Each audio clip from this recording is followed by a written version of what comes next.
कैसे हैं आप सब। उम्मीद करती हूँ आप सब बहुत अच्छे होंगे। तो एक बार फिर आप सभी का बहुत बहुत स्वागत है आपके अपने यूट्यूब चैनल एडू क्लासेस में। तो आपको जैसा पता होगा कि आज के इस वीडियो में हम क्या पढ़ने वाले हैं। इसमें हम UGC net JRF paper first का फुल सिलेबस डिस्कशन करेंगे, जिससे आसान हो जाए। देखिए फ्रेंड, बहुत ज़्यादा पढ़ने से अच्छा है चीज़ों को बार बार रिवीजन किया जाए। ठीक है, बार बार रिवीजन करने से क्या होता है, चीज़ें आसान हो जाती हैं। और बिना समझे आप लगभग 10 पुस्तकें पढ़ लीजिए, कोई फ़ायदा नहीं होने वाला। लेकिन एक ही पुस्तक को बार बार समझ कर पढ़ा जाए तो बहुत बड़ा फ़ायदा होगा। ठीक है, तो चलिए बढ़ते हैं आगे। लेकिन उससे पहले आप सभी को दिखा दूं कि ये है लाइव सेशन। ठीक है, लाइव सेशन में मैंने अभी तक बहुत सारी क्लासेस ली हैं UGC net JRF paper second Hindi साहित्य और पेपर फर्स्ट की। तो क्वालिटी है बढ़िया, वीडियो की क्वालिटी बढ़िया नहीं है, मटेरियल बढ़िया है। तो आप इसको देख सकते हो और अपनी तैयारी और बेहतरीन कर सकते हो। ठीक है, ये आप सभी लोगों के लिए बिल्कुल फ्री है। यहाँ पे सभी वीडियोज़ को फटाफट देख डालिए, एकदम से रिवीजन कर डालिए। ठीक है, तो चलिए स्टार्ट करते हैं आज की क्लास। लेकिन क्लास को स्टार्ट करें उससे पहले आप लोगों से ये शेयर करना चाहूँगी मैं कि परिवर्तन और संघर्ष से डरने वाला व्यक्ति कभी भी बड़ी उपलब्धि हासिल नहीं कर सकता। साथियों, परिवर्तन होते रहते हैं जीवन में, उतार चढ़ाव होते रहते हैं। लेकिन आप ये समझ लीजिए कि आप इंसान हैं। उतार चढ़ाव तो भगवान के सामने भी आए हैं। आज के ज़माने में अगर किसी की पत्नी को कोई उठा ले जाए तो उसका क्या हाल होगा। तो समझिए, भगवान श्री राम की पत्नी को उठा ले गए तो उन पर क्या बीती होगी, समझ सकते हो। ऐसी चीज़ों को समझना को सोचिए, नहीं तो लोग तो चाहते हैं कि आज ही आप अपने को मिटा दो। ठीक है, इस तरीके के लोग हैं संसार में। तो ये चीज़ हमेशा याद रखिए। आपको पता है भगवान कृष्ण ने जन्म लिया उस दिन से वो संघर्षों में ही पले हैं। तरह तरह के छल, दम, क्रोध, मतलब सारी चीज़ें उन्होंने फेस की। क्या वो बुरे थे? नहीं, वो अच्छे थे। आप भी अच्छे हो। ठीक है, लेकिन बुराइयां आपके पास रूप बदल बदल कर आती रहेंगी। लेकिन आपको हार नहीं माननी है, चाहे कोई छल करे, चाहे कोई कुछ भी करे। ठीक है, पहले तो खुद पे भरोसा करिए और अपने भगवान पर भरोसा करिए। उनके लिए जिए जिन्होंने आपको जन्म दिया है। ठीक है, और उनके लिए ही आपको बेहतर से बेहतरीन करना है। ठीक है, तो चलिए, ये इसलिए मैंने शेयर कर दिया कि क्योंकि मेरे बहुत सारे साथी हमारे साथ जुड़े हैं। उतार चढ़ाव होते रहते हैं। ठीक है, तो ऐसी परिस्थिति में अपने आप को साधना पड़ेगा, साध्य वीणा की तरह। ठीक है, चलिए तो आगे बढ़ते हैं। दोस्तों, ये अपना एडू क्लासेस यूट्यूब चैनल है। यहाँ पे मैं एक मेंबर की तरह हूँ, क्योंकि अपना जो है यहाँ से जो पहले वाला नंबर था वो निकल चुका है, क्योंकि OTP नहीं जा रहा है। तो यहाँ पे देखिए पेपर फर्स्ट की भी क्विज़ होती है और सेकेंड पेपर की भी मटेरियल आपको मिल रही है। ठीक है, तो यहाँ पर आप ज़रूर से ज़रूर जुड़ जाइए। अब हम चलते हैं फाइल की तरफ। यहाँ पे आप देखेंगे बहुत सारी फाइल्स जो है बिल्कुल फ्री में उपलब्ध हैं। ठीक है, टेट सीटेट के लिए भी, TGT PGT के लिए भी, और यूजीसी नेट जेआरएफ के लिए, असिस्टेंट प्रोफेसर के लिए, PhD एंट्रेंस के लिए। ठीक है, तो ये बिल्कुल फ्री है। क्यों पैसे डाल रहे हो, इधर उधर पढ़ना ही है तो यहाँ पे भी मटेरियल मिल रहा है। फ्री में तैयारी कर लो बच्चे। ठीक है, तो चलिए पेपर फर्स्ट पर हमें डिस्कशन करना है। यहाँ पे देखिए पेपर फर्स्ट और पेपर सेकंड का सिलेबस भी अवेलेबल है, और KVS मदान की पुस्तक भी PDF उपलब्ध है। ठीक है, इतना टाइम लिया है, उसको चाहे तो आप स्किप कर सकते हो, सीधा इसी पर आ सकते हो। ठीक है, चलिए, ये है आपका original official syllabus paper first का। ठीक है, रिकॉर्डिंग तो हो रही है। पेपर फर्स्ट का जो है ये सामान्य पत्र, अनिवार्य पत्र है, शिक्षण और शोध अभिवृत्ति इसका नाम है, टीचिंग एंड रिसर्च एटीट्यूड। ठीक है, अनिवार्य है सभी के लिए। 50 प्रश्न होते हैं इसमें। आपका टारगेट होना चाहिए 35+ का। ये टारगेट एक बहुत ही गुड स्कोर कहा जा सकता है, 35+ प्रश्न सही करने का। और अच्छे खासे लोग कर सकते हैं, थोड़ी सी मेहनत करेंगे तो ज़रूर होगा। अगर आप अपना टाइम यहाँ पे देना चाहिए वो अगर कहीं और पे दे रहे हो तो नहीं होगा, ये क्लियर है। ये धीरे धीरे समझ में आता है। पहले समझ में आ जाए तो जिन लोगों के पहले समझ में आ जाता है वो अच्छा कर ले जाते हैं, है ना। और ये सिस्टम में ख़राबी होती है कहीं ना कहीं। जैसे अगर कुकर में सीटी आनी है तो उस कुकर सही होना चाहिए, तभी तो सीटी आएगी, तभी तो खाना जल्दी बनेगा, प्रेशर पड़ेगा। तो ये सारी चीज़ें हैं ना, मेरे एग्जाम्पल ऐसे ही रहते हैं, है ना। तो चलिए, टीचिंग में हम सारी चीज़ें यहाँ से समझते हैं। टीचिंग ये है, इतना है, इतना हमें पढ़ना है। ठीक है, ये टीचिंग, इतना ही हमें पढ़ना है पेपर फर्स्ट में। चलिए देखते हैं क्या पढ़ना है। शिक्षण अभिवृत्ति जिसको हम टीचिंग एप्टीट्यूड कहते हैं, शिक्षण अवधारणाएं, उद्देश्य, शिक्षण का स्तर। शिक्षण का स्तर जरूर से ज़रूर आप पढ़ लीजिएगा। स्मरण शक्ति, समझ और विचारात्मक, इसको ज़रूर ध्यान देकर पढ़ लेना। विशेषताएं और मूल अपेक्षाएं। शिक्षण अवधारणाएं उतना ज़रूरी नहीं है, शिक्षण का स्तर बहुत ज़रूरी है, ठीक है। सर्च करके पढ़ लीजिए, गूगल पे सर्च करिए, पॉइंट में बता रही हूँ, इसको नोट कर लीजिए कि शिक्षण का स्तर हमें पढ़ना है। ये मैं स्मिता मैम ने बताया था, ठीक है। गूगल पे सर्च करिए शिक्षण का स्तर, जो भी आए उसको नोट करके बस रिवीजन करना है, ठीक है। शिक्षार्थी की विशेषताएं, इसमें आपको भावनात्मक, संज्ञानात्मक, इस पे ज़्यादा फोकस करना है। इसको नोट कर लो, इसको गूगल पे सर्च कर लो। व्यक्तिगत भिन्नताएं इतना ज़रूरी नहीं है, लेकिन ये ज़रूरी है। शिक्षण प्रभावक तत्व, ये इसको भी आप नोट कर लीजिए। और सहायक सामग्री, ये शिक्षक सहायक सामग्री। उसके बाद में आपको उच्च अधिगम संस्थाओं में शिक्षण की पद्धति, अधिगम मतलब लर्निंग, सीखना। अध्यापक केंद्रित मोस्ट इम्पोर्टेंट, शिक्षार्थी केंद्रित मोस्ट इम्पोर्टेंट। नोट कर लीजिए अध्यापक केंद्रित क्या है, शिक्षार्थी केंद्रित क्या है, मोस्ट इम्पोर्टेंट है, ठीक है।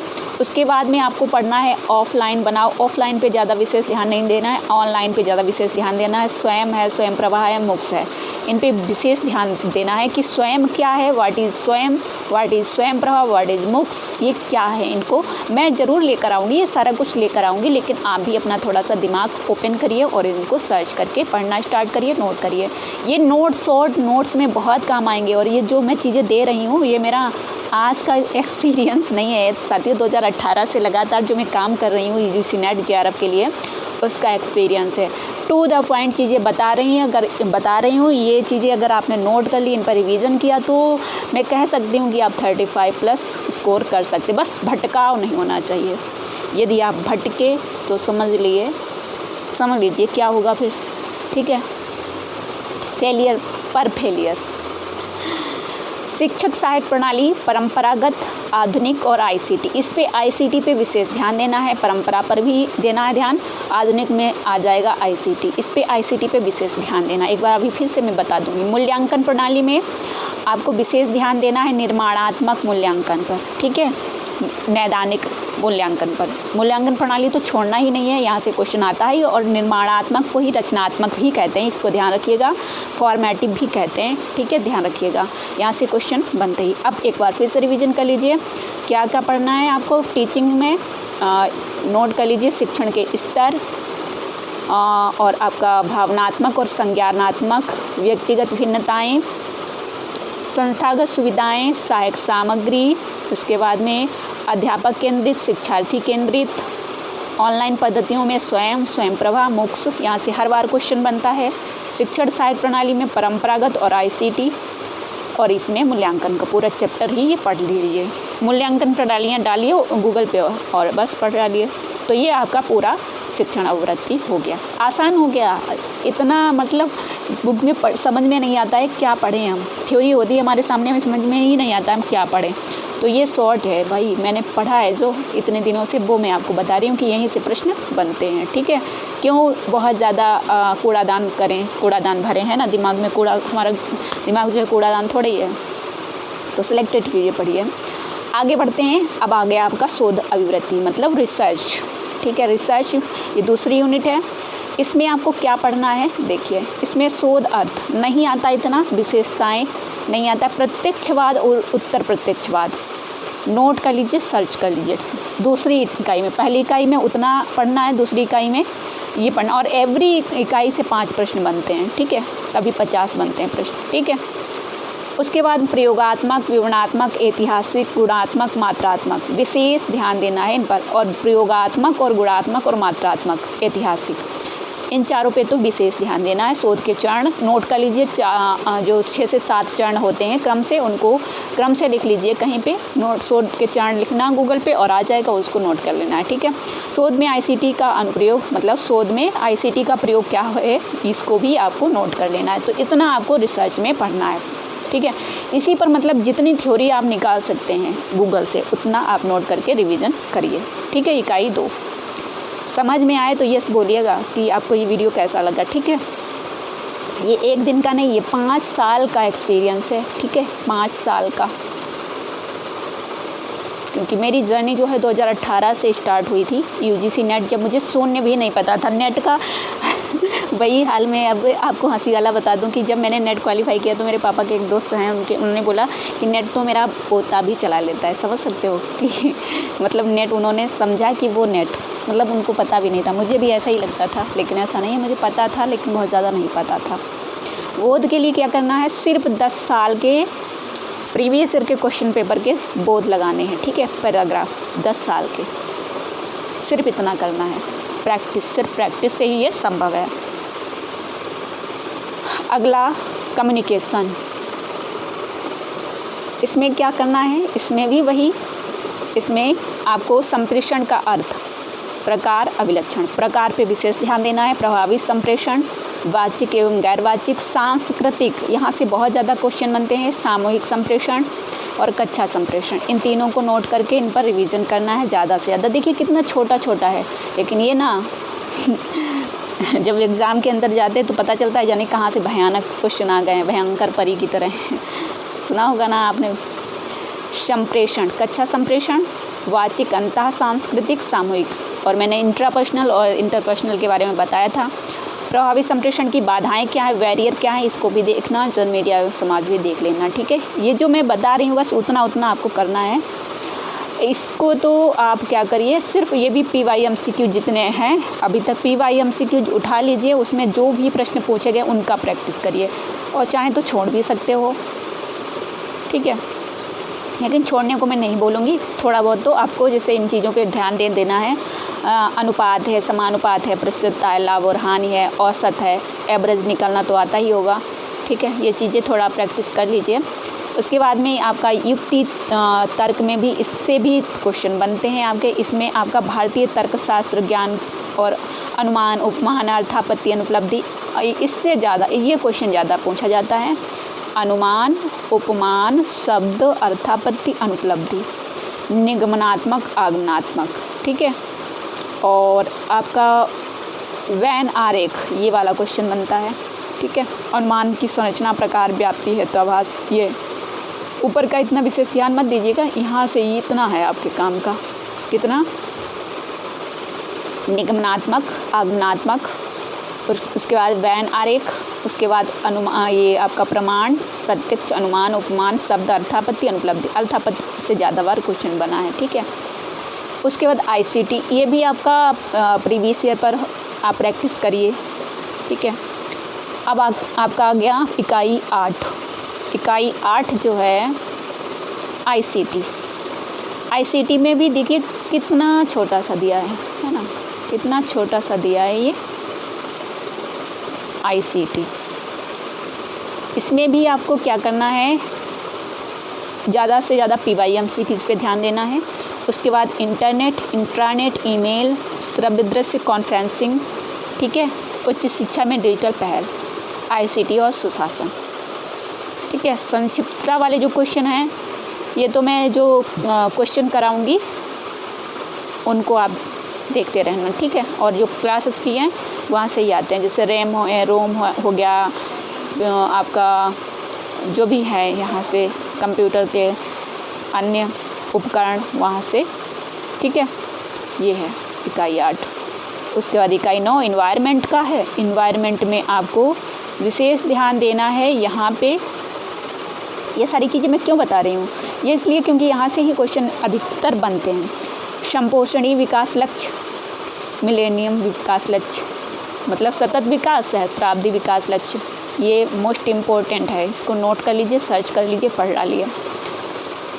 नृजातीय क्रियाकलाप, उसके बाद आपका जो है यहाँ पे आ जाइए प्राकृतिक ऊर्जा के स्रोत, और उसके बाद में आ जाइए पर्यावरण अधिनियम, जलवायु परिवर्तन में मॉन्ट्रियल प्रोटोकॉल, रियो सम्मेलन, जैव विविधता सम्मेलन, क्योटो प्रोटोकॉल, पेरिस समझौता, अंतर्राष्ट्रीय स्वास्थ्य संधि। ये आपके समझ लीजिए करंट के क्वेश्चन बन सकते हैं। अब जब क्वेश्चन बनते हैं यहाँ से तब लोग समझते हैं कि ये कहाँ से आ गया, तो सिलेबस में है ही नहीं, है ना। तो ये पेरिस समझौता, ये तो सारा कुछ है यहाँ पे। भूताप है, बायोमास है, नाभिकीय और वन प्राकृतिक जोखिम है। इसमें इतना ये वाला कवर करना है और यहाँ पे इतना ये कवर करना है इन्वायरमेंट में। और आखिरी है ये आपकी उच्च शिक्षा में अभी का जो है करंट का देख लीजिए, कितनी केंद्रीय यूनिवर्सिटी हैं, सेंट्रल यूनिवर्सिटी हैं, कितनी प्राइवेट यूनिवर्सिटी हैं, ये देख लीजिए। किस राज्य में कितनी यूनिवर्सिटी हैं, सबसे अधिक किस राज्य में है कि सेंट्रल और प्राइवेट, ये देख लीजिए। उसके बाद में आपको क्या करना है, ये जो है उच्च अधिगम संस्थाएं और प्राचीन भारत में शिक्षा, ये और स्वतंत्रता के बाद भारत में उच्च अधिगम और शोध का उद्भव, भारत में प्राच्य, पारंपरिक, गैर पारंपरिक, इसमें मतलब इतना आपको देखना है। मूल्य शिक्षा और पर्यावरण शिक्षा, नीतियाँ, सुशासन, राजनीति और प्रशासन, ये कुल मिला के आपका फुल सिलेबस है। ठीक है, ये फुल सिलेबस है जिसको आपको कवर करना है। ठीक है, जितना बताया है इतना ही आप अभ्यास करेंगे। और हाँ, साथ में इसमें जो भी पुस्तक है आपके पास KVS मदान की है, किसी ने बोला था कि मैम बुक बताओ लेकिन KVS मदान की मत बताना, तो KVS मदान की अगर आप नेट क्वालिफाई करना चाहते हो, ठीक है, और अगर आपको बुक पढ़ने में परेशानी है तो फिर कैसे आप करें। जैसे हिंदी साहित्य के विद्यार्थी हैं, साहित्य तो लेना चाहते हैं रामचंद्र शुक्ल को और डॉक्टर नगेंद्र को पढ़ना नहीं चाहते हैं, तो कैसे बनेगा भाई। अगर हिंदी साहित्य पढ़ रहे हो तो रामचंद्र शुक्ल और डॉक्टर नगेंद्र को पढ़ना पड़ेगा। उसी तरीके से हिंदी यदि UGC नेट JRF क्वालिफाई करना चाहते हो तो आपको एक बुक पढ़नी पड़ेगी। मैं ये नहीं कहती KVS मदान पढ़ो, अरिहंत की या KVS मदान की या दृष्टि पब्लिकेशन या ऑक्सफोर्ड, 4 में से कोई एक तो ले लीजिए और यूथ कंपटीशन की ले लीजिए बुक। ठीक है, तो ये कुल मिला के कोई भी एक बुक होनी चाहिए आपके पास, थ्योरी होगी उसमें और PYMCQs होंगे, MCQs होंगे। तो एक PYMCQs मतलब एक पेपर और लगभग 20 से 50 MCQs डेली आपका अभ्यास में होना चाहिए, इतना होना चाहिए जिससे आप अच्छा स्कोर कर पाएँ। देखिए फिर खुशी भी तो मिलेगी जब एग्ज़ाम क्वालिफाई होगा, पढ़ने का मन नहीं हो रहा, लेकिन अगर फेल हो गए तो रोना होगा और पास हो गए तो खुशी होगी कि हम भी कुछ कर लिए हैं अपनी लाइफ में। JRF हो गया तो PhD करोगे तो लगभग 35,000 रुपये आपको मिलेंगे। JRF और PhD हो जाएगा, डॉक्टर की उपाधि लग जाएगी आपके नाम के पीछे नहीं आगे लगेगी। ठीक है तो ये तो बोल दिया आपको कि जो भी आपका नाम होगा A to Z, doctor A to Z, है ना। तो इस तरीके से और JRF मिलेगा वो अलग 5 साल तक। ठीक है, लगभग अमाउंट तो बताया जा रहा है कि 20 से 25 लाख रुपए मिलता है। अरे 20 से 25 लाख नहीं मिलेगा तो 15 लाख कम से कम मिलेगा। और PhD लगभग 3 से 4 लाख रुपए खर्च हो जाएंगे। वैसे तो पूरा मैंने बात की है कई जगह पे, तो वहाँ पे बताते हैं 2.5 लाख ही खर्च होते हैं, कहीं पे बताते हैं 2 लाख ही खर्च होते हैं। ठीक है, लेकिन पूरा मिला लीजिए आपका आने जाने का, खाने पीने का, तो लगभग 3 से 4 लाख रुपए खर्च हो जाएगा। अगर 20 से 25 लाख मिलता है, 15 लाख मिलता है, तो समझ लीजिए 15 लाख रुपए, है ना, बहुत बड़ा अमाउंट हो जाएगा। ये चीज़ ध्यान में रखिए। तो जब पढ़ाई करोगे तो आसान हो जाएगा, क्योंकि हम लोग जो एग्ज़ाम की प्रिपरेशन करते हैं तो हमारे दिमाग से सिर्फ एग्ज़ाम का रिजल्ट रह जाता है और हम उसके बाद की लाइफ भूल जाते हैं कि यदि हमारा ये एग्ज़ाम निकल जाएगा तो हमारी लाइफ कैसी हो जाएगी, है ना। जब हम उस लाइफ के बारे में सोचेंगे तो हमें अच्छा परिणाम मिल सकता है, तब हम मेहनत करेंगे। और हम ये सोचते रहते हैं कि हमारा रिजल्ट हम तैयारी करते नहीं, है ना। तो इन चीज़ों पर फोकस करिए, मेहनत करिए तो रिजल्ट भी अच्छा आएगा। तो चलिए इस वीडियो को यहीं पर एंड करते हैं और मिलते हैं नेक्स्ट वीडियो में। इन सभी से 5-5 क्वेश्चन मैं लेकर आ रही हूँ अगली वीडियो में। ठीक है, इन सभी यूनिट से 5-5 क्वेश्चन लेकर आऊँगी।